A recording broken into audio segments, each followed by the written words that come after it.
Okay, so last month I talked about my journey from bankruptcy to millionaire, so I'm not going to go back through all of that, but I do want to just share this slide with where I am today. Obviously, this isn't where I started, and the reason that I'm doing these seminars is because I want to take people with me on the journey of building wealth, and I know that 99% of the population is somewhere between where I started and where I am today. I'm not Grant Cardone yet, but one day I'll be there, and I'm hoping that one day you guys will all be with me. And so the reason that I'm doing these presentations is because I'm starting from a place where I feel like an average person can understand me, and I don't have a gazillion apartment buildings.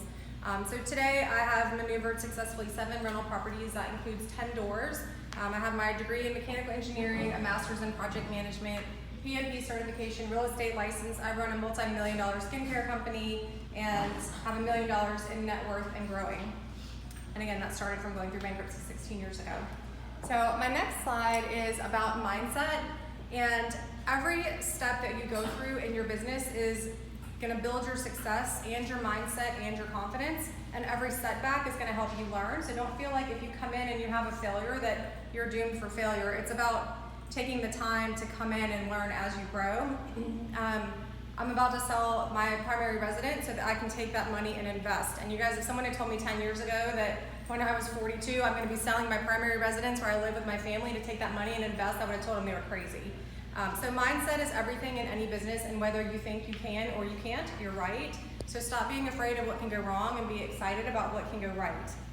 If you find a path with no obstacles, it probably doesn't lead you to anywhere that's great. Life is only as good as your mindset, and I like to say to people all the time, are you just floating through life like a jellyfish in the ocean, just going where the ocean pushes you, or are you intentional in where you're going? Money lives on the other side of fear, and so fear the opportunities that you're missing out on, and not by taking no action. And a great example of this is a beach house that I bought a year ago. So I was terrified when I bought this house. I didn't know how I was going to pay for it. I thought things were going to be tight, and come to find out the annual rent that we received has covered the mortgage payment. And on top of that, we've received anywhere from probably $120 to $170 in appreciation on this beach house. So if I had let fear drive my decision and do nothing, I wouldn't be a millionaire today. So you have to get past your fears. Some of the myths that people bring up in real estate or in investing are they're worried about people damaging their property. If you get a deposit and you have insurance on your property, you're going to be covered for the most part. Your drywall costs $11 a sheet. It's not a big deal. People worry that their tenants aren't going to pay them rent. Well, that's why there's a process called eviction and summary ejectment. It's 2 pieces of paper that you fill out. I've been through it twice, and what I told my tenants was, you're served, but if you get out before the court date comes, then I'm not showing up. And so I've never had to see it all the way through because they left because I don't want it on their record. Some people worry about where they're going to find tenants or worried about vacancies. Well, we have net 60-something people moving to this area a day.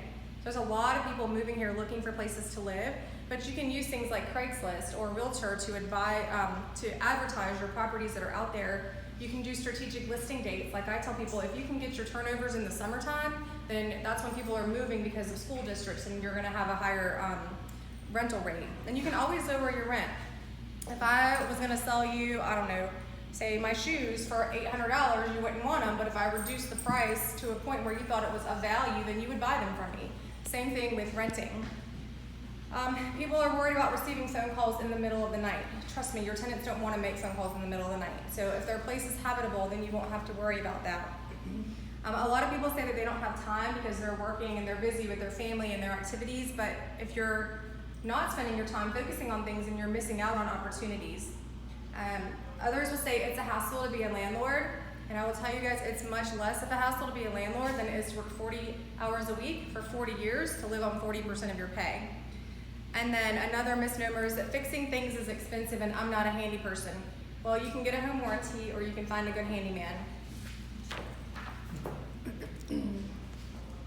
And I will ask you, what is the net worth of the people that are telling you that investing in real estate is complicated and risky?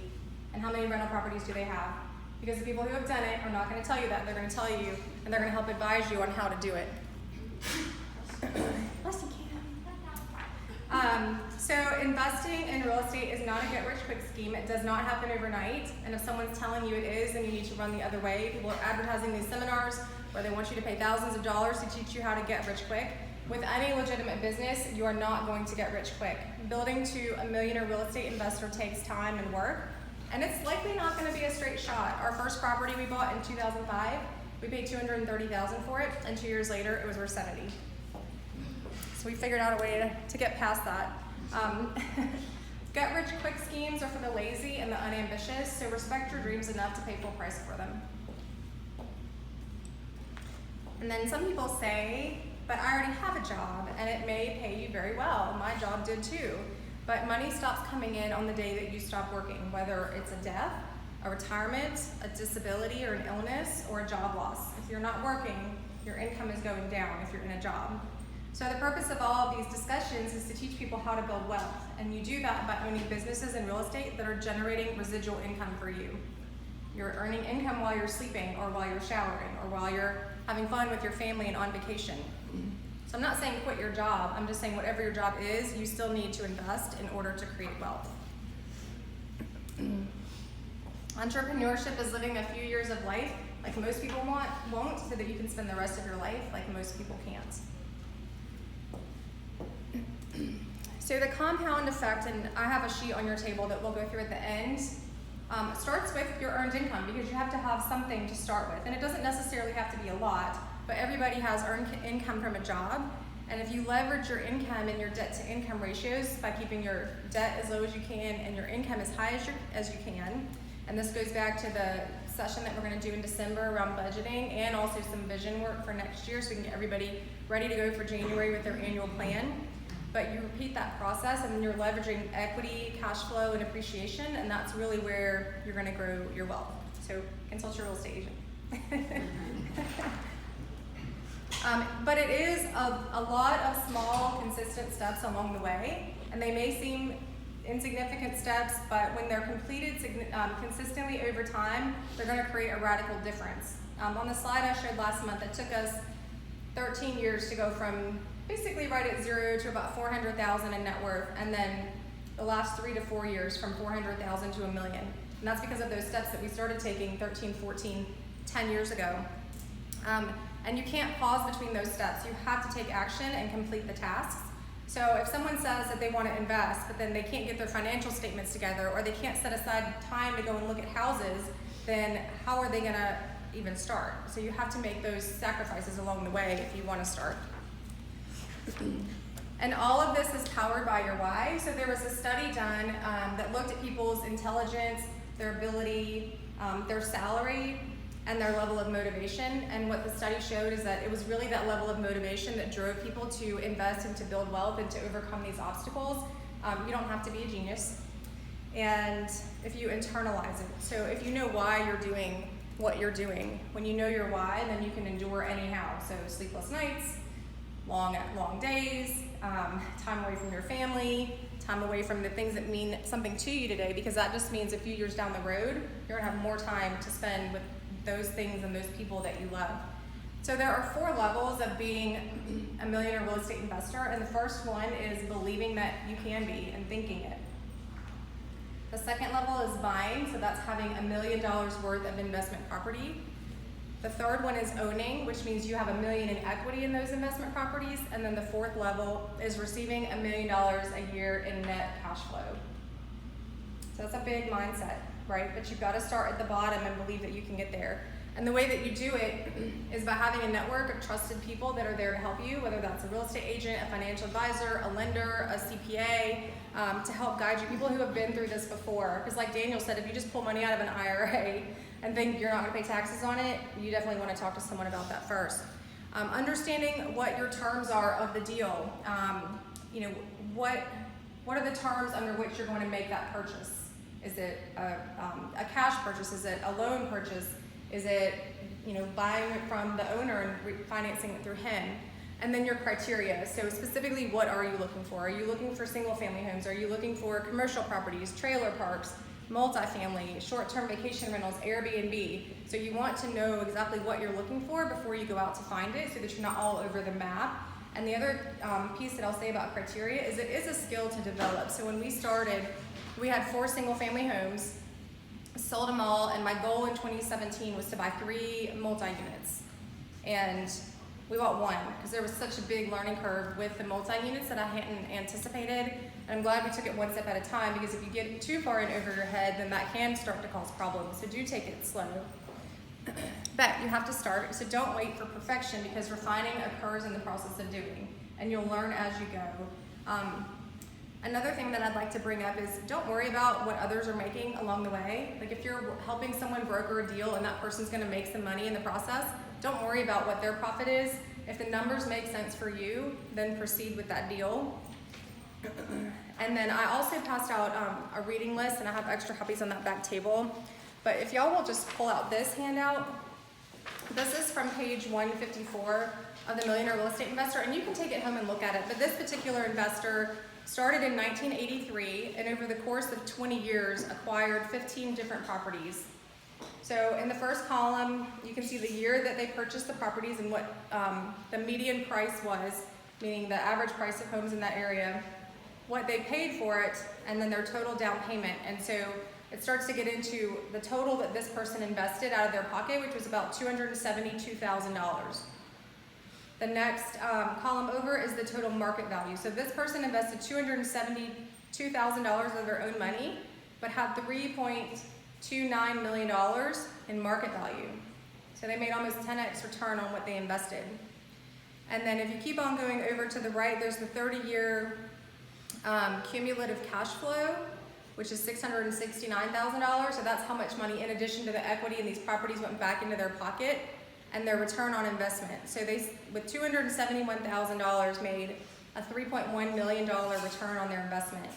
So if you start slow with one property and you acquire them over time, then you can follow a model that's similar to this. And that's kind of what Ed and I did starting 15 years ago, with one property at a time, until we built up enough equity that we could sell them and turn it over into something that was a higher cash flow producing property. So this is just an example that y'all can take home. And that's all that I had to share. Does anybody have any questions I can answer about investing or my experience in investing?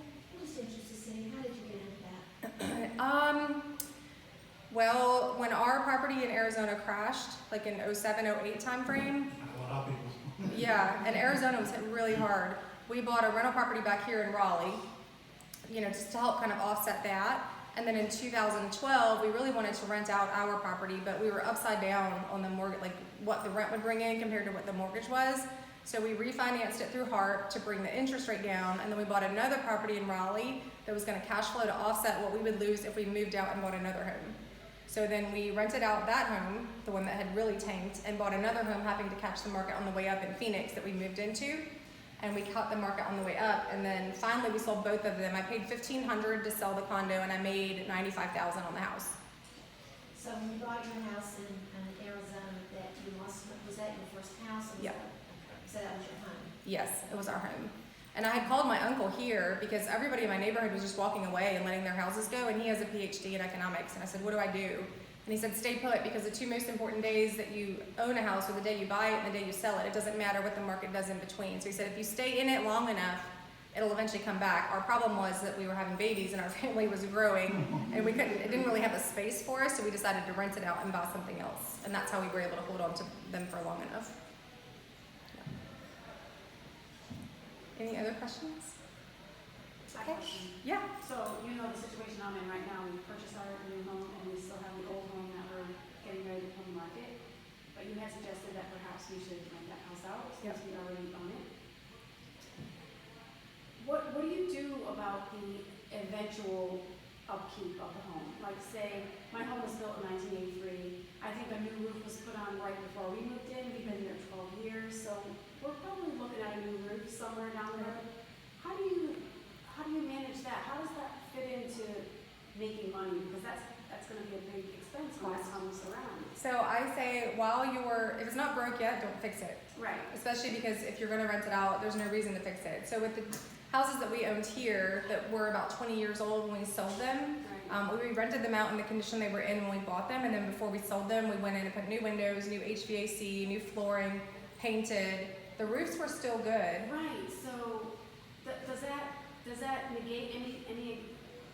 No, No, They because made up to that point, or? No, because if it's a rental property, and you'll want to talk to a CPA about this, but if the value's going up and you're putting this money into it, then it's tax deductions.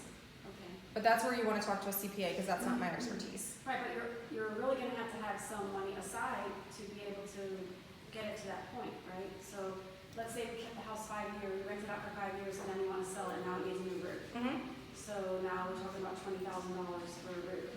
They're not usually that much unless they're really, What does the home warranties cover? Do they cover roof? I know they cover leak. usually appliances. I would say the Mechanical But stuff. as soon as there's a storm, I'm taking advantage of that. Yeah, so there's insurance, but you do want to set aside operating funds for as things break. So like I always carried, when we were low on savings, like when we didn't have our 3 months, I think now we have a lot more than that. Right. I would carry a warranty, so if something broke, I wouldn't have to come out of pocket. Right. But I did strategically start selling my houses before they needed all those things like the new roof and stuff, because we didn't have a lot, but now we've accumulated more, so I have an operating fund. Okay. But there are loans that are available to investors Okay, where, like older properties where you can do like a construction renovation loan. gotcha. So you can And refinance then the what- house, do the roof, do kitchen, windows, whatever. Or you can offer an allowance in the sale as well. So you can say, okay, I'm listing my house at $225. That includes a $5,000 allowance for a new roof. And that way, if you don't have the money out of pocket before you close and get your check, you can cover it that way as well. And also too, see, really what we're doing with health, and we're getting, a lot of our sellers are getting, roofs brand new for just the house to get it up. Which is about Our $1,000. entire neighborhood. Exactly. Yeah. Wow. Don't call your insurance company and have them send somebody, because they're to save you money. They would look, call somebody, Go on, fix it. professional, call the city or us, they got people to do that kind of stuff, they know how to do it. And then, what about capital gains? Cause. Oh, that's a good question. So our strategy, and this is again something to talk to a CPA about, when we sold our last house here, we had built up about $95,000 in equity, and it was purely a rental. So I did what's called a 1031 exchange, where an intermediary takes the money from the closing table and holds on to it until we bought our beach house, and we rolled that money into the beach house. That was our 20% down. So we're deferring capital gains until we sell the beach house. Now our long-term goal is to hold on to those properties that we're doing these exchanges on until we pass away and let our children inherit them, hopefully tax-free. Gotcha. Yeah. Okay.